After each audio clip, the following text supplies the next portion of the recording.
Itua rĩrĩ rĩa thirikari rĩa kuga mĩrigo kuma Mombasa nginya Nairobi ĩrĩcokaga gũkuo nĩ mũgithi wa SGR nĩrĩagithĩtie gũkenia aikari na ahũri biacara kuma Mombasa na gũcũngĩrĩra ene ngari cia ũkui na ahũri biacara aya kũgĩa na mũrũrũngano makĩregana na itua rĩrĩ rĩa thirikari. Kuomba serikali irudishe hadhi ya Mombasa kama vile ilikuwa.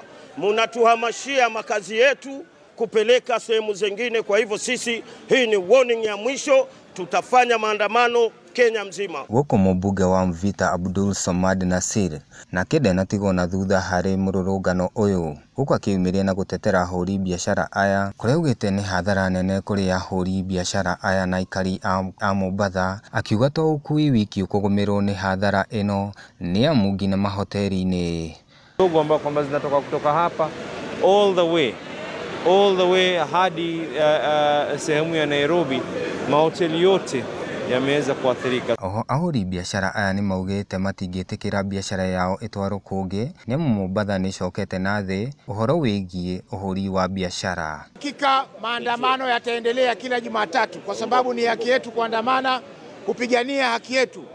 Biashara na maisha ni haki ambayo hata Umoja wa Mataifa inatambua.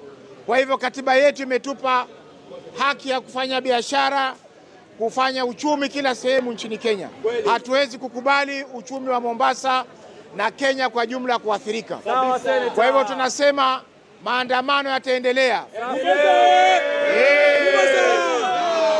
Na serikali na jukumu ya kuhakikisha kwamba maisha ya wananchi hayarudi chini. Handũ-inĩ ha Gĩkũyũ TV rĩakwa njĩtagwo Joe Kariuki wa Wangui.